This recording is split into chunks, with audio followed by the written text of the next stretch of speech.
I was right about everything, and it's crazy it only took 3 months just to prove how right I was about digital ID, forced censorship of the internet, how these companies cannot be trusted with your government-sensitive information, your address, your face, whatever, because they do not have your best interest in mind. It's all about data collection, all about making money, it's all about censoring you, all about maybe putting you in jail for a meme. It's just crazy what has happened in the last 3 to almost 4 months now, and I'm just like, seeing this situation with Discord is really showcasing the future of the internet and what you're really gonna have to deal with going forward. Because in the past, it was always like you need to protect your online information and all that. Don't put your information out there because obviously you could be doxxed or put in harm's way. Your data and everything could be stolen, maybe your identity as well. But now it's no longer if it can happen. It is amount of the question, when will it? When will your information and identity be stolen? Because now that a bunch of different companies and sites and stuff are being forced by governments to force you to verify yourself through, like, for instance, government ID, it leads you into a position now to where this type of stuff is becoming more and more common. The fact that it didn't even take a full year or even half a year for this to happen, I think says enough. And that the fact that this happened in Discord, first of all things that we at least know of, says a lot too. Because how is little companies, little sites that have nowhere near the capital that Discord has, how is little sites that have nowhere near the same amount of money for security and infrastructure supposed to survive hacks and stuff of a grand scale when Discord is able to have something like this happen to them too, where there is 1.6 terabytes of data of sensitive information of people's like ID and stuff associated with it that is being leaked out thanks to hackers? That's insane. It's actually just ridiculous how crazy the world has gotten. So, I want to get into this. I'm going to read this article and get everybody up to speed what's going on, and then we're going to talk about it. So, Discord support breach exposes over 70,000 government IDs. This was posted on October 9th. It's literally recent. It's about a day old. But obviously, a lot of people are unaware of it. Now, before we go any further with this video, I do want to say, guys, please share this video, leave a like and comment on it, because this is obviously incredibly important. So many people's data has been stolen or potentially at risk right now, and so I highly recommend you share this with people for more people can become aware of what's going on with Discord right now, and just the whole, like, how unsafe digital ID really is, because it's not safe. It's damaging a lot of people, and as a reminder, this is doing the exact opposite of what these governments have been trying to say. It's all about think of the children or protect the children, and it's done the exact opposite. It's putting so many people at risk, and I feel like, you know, please leave a like on this video and share it for more people can become aware of what's going on. So more information about the extent of the Discord customer support breach has come to light. Roughly 70,000 Discord users had images of their government-issued IDs exposed after attackers infiltrated a third-party customer support system used by the company. The breach, which the hackers claim affected millions more, has led to ransom demands that Discord says it will not pay.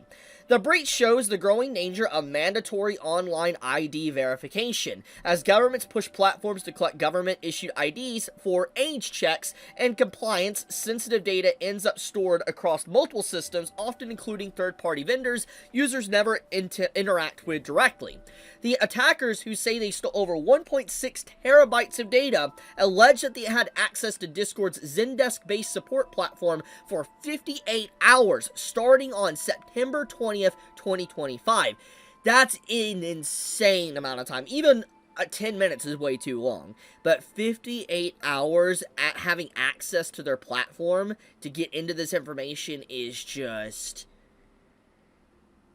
We'll talk about that in a moment. They claim their entry point wasn't a software vulnerability, but the compromised account of a support agent working for an outsourced vendor. From there, they say they were able to extract personal information tied to around 5.5 million unique users. Discord strongly disputes both the scope of the breach and the way it's being portrayed. The company maintains that the incident was limited to a third-party service provider and did not impact its own systems directly.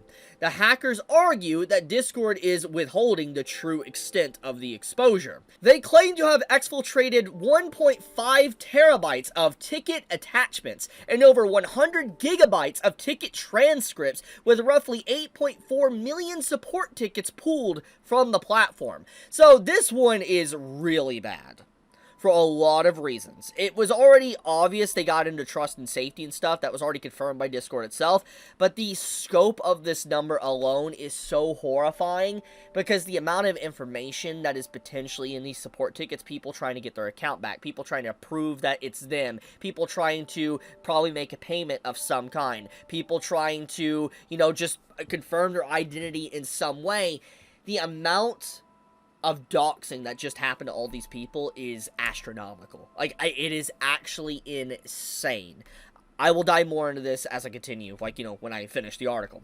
They also suggest that around 580,000 users had records that include some form of payment information. Though the hackers say they cannot confirm the exact number of government IDs stolen, they pointed to over 520,000 age verification tickets as evidence that the total exceeds the company's reported figure. Questions remain about Discord's handling of identity documents, including why government IDs were retained after age verification was complete. The company has not offered further clarification beyond its original statement. So, I guess let's get into this one. This one is a pretty big damning one. I think if there is anything that we could take away from this, is that why was Discord, or even this third-party system and company, holding on to people's ID identification for that long? If they verified themselves, just delete it. You put a check mark on their account and that's it. Why would they need to hold on to their information? Well, for data. That's the reason. It's for data. Let's be honest. When you have large companies like Discord, Facebook, Reddit, whatever, they profit off of selling your data to advertisers, to other companies, for they know what they can push to make you buy a product of some kind, or sell it maybe to a certain government to know what you're interested in, for they might be able to force certain politics down your throat. Whatever the case may be, the point is Discord holding on to this information is very bad. It's a bad look, and it once again showcases the very issues just myself has been talking about for years, basically, but strictly in just this year alone, I've been definitely talking about a lot more. But it's not just me that's been talking about, but just everybody that's been talking about the dangers of digital ID, forcing ID online. And I want to point this out, that the reason why all this has happened, the reason why there is forced ID to begin with, is because these governments like UK are like, think of the children. Protect the children. We must protect kids from online. But then you turn around and you put millions upon millions upon millions of people in danger where their identity can be stolen. Their bank account information can get stolen. It is absolutely insane how this all started and how it was never about protecting kids or children. It was about censoring adults. It was about reining in the internet. It was about data collection, making more money off of you, censoring you, gelling you for the wrong opinions or wrong think. That's literally what has been happening. And it is crazy just to see the situation expose itself in just record time. Like, this is a speed run, honestly, at this point.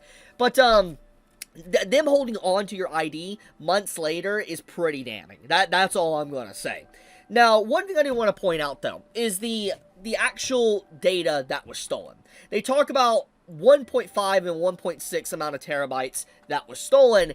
That is a lot of data, a lot of words, a lot of tickets, a lot of pictures, because pictures aren't usually that big. So you've got to imagine, to equal 1.5 or 1.6 terabytes of data, there was just so many images, so many tickets that were stolen by these hackers that it is just horrifying. So freaking horrifying. And the craziest thing about this whole situation is this is going to keep happening. This is not going to be the last time we see something like this. As I've talked about already so many times in this video and in the past, is that if something like this can happen to Discord, that is obviously a big company, even if it's a third-party company they work with, the point is it still happened with Discord. That doesn't change that. And if this can happen to Discord, it can happen to other companies, smaller companies, companies that have nowhere near the money and capital that Discord has. And so how can you trust any company, any site, with your actual sensitive information where you're doxing yourself when Discord can't even do something right? And like I said, this was sped run in just like 3 months. This wasn't years. It didn't take years to reach this point. This literally happened 3 months after the whole forced age verification ID. That is bad. And I feel like this just really showcases the dangers that these governments are putting everybody in right now. And once again, this all circles back to the reason why this happened. This was all about think of the children, protect the children, but it's done the exact opposite. It's protecting no one. It is putting so many people at risk to be able to try to keep people off the internet. It is horrifying. And it's like, it's no longer about like, when will your data be stolen, or, you know, if your data will be stolen. It's now, when will it be stolen? Because that's what's happening now. And the fact that you have Discord holding on to your information months after they probably verify you is also pretty damning. They shouldn't be doing that, but the reason why they're doing it is because of they're selling your data. They're trying to make a profit. That's literally what they're doing. But it doesn't just stop there. I also want to point out that these hackers are probably exaggerating how much data they might have stolen, though. I do want to point that one out. Because at the end of the day, what these hackers want, if they aren't trying to expose the system, which maybe a part of them feel that way, but at the end of the day, they're probably trying to make money. They're trying to ransom Discord to make money. And I feel like, in general, they're probably over-exaggerating how much data was stolen to force Discord to pay them. But I do feel like Discord is also lowballing the numbers, because why would they want to admit how much data was stolen? Why would they want to admit how much damage has been caused to so many people's lives? They wouldn't want to admit that. The PR disaster already is a nightmare. Like, it is a disaster for PR. And if they admitted that, yes, they lost over 1.5 terabytes of your data, oh boy, that would not be good. So, in general, I don't really know exactly what the accurate number is, because you can't necessarily believe the hackers, but I don't really want to believe Discord as well. If you can't even trust them to keep your data safe, can you really trust them to tell you the right numbers of how many people have been hacked or stolen, like, their information? So, yeah, this is just such a bad situation, man. That's just getting worse, and I can't believe how quickly I was proven to be right. It's sick, man. It's sad, and it's sick. We're entering into some very dark times for the internet. We are. Because this is not going to be the first, or this is not going to be the last time we see something like this. Probably something like this is going to happen later this year, with Australia joining in this December and all that, with their own Online Safety Act. It's already passed, technically, and it's going to happen. And then everything going on, and with the EU with chat controls, and then you have these different states, the United States doing stuff, and then Canada having their own thing and all that. It's just like, dude, it's bad. It's so bad, man. And we really are seeing, like, the stranglehold of the internet right now, and people's safety. Like, this is what's probably going to happen, if I had to take a guess at this point. If this stuff isn't reined in, and this isn't full stopped, what's going to happen is you're going to have a lot of users that have no idea how to access, like, for instance, the dark web. They're going to start accessing the dark web just to stay safe from stuff like this. But they're also, in turn, going to be in more danger from stuff they're able to access or do on the dark web, if you get my point. That's what's probably going to happen. Like, in the future, it might not happen this year, it might not happen next year, but if this continues, it is going to force a common individual that is just super unaware of how to fully work the internet to be forced to go to the dark web. And I think that is actually horrifying because of the danger already there as well. So, yeah, man, who would have thought 2025 would have ended up like this? To creative expression and freedom of art being under attack like it is, with, like, gaming and art and anime and manga, to this, with the internet just being strangleholded by so many governments and companies. It's bad, man. It's so bad. I'll leave it at that, though. If you enjoy my content, please subscribe, leave a like, leave a comment for the algorithm. It helps the video be noticed more. Leave a like as well, and comment on this and share it with people, because I do think more people should be aware of what's going on. I think it's incredibly important. So, yeah, love you guys. Chibi out.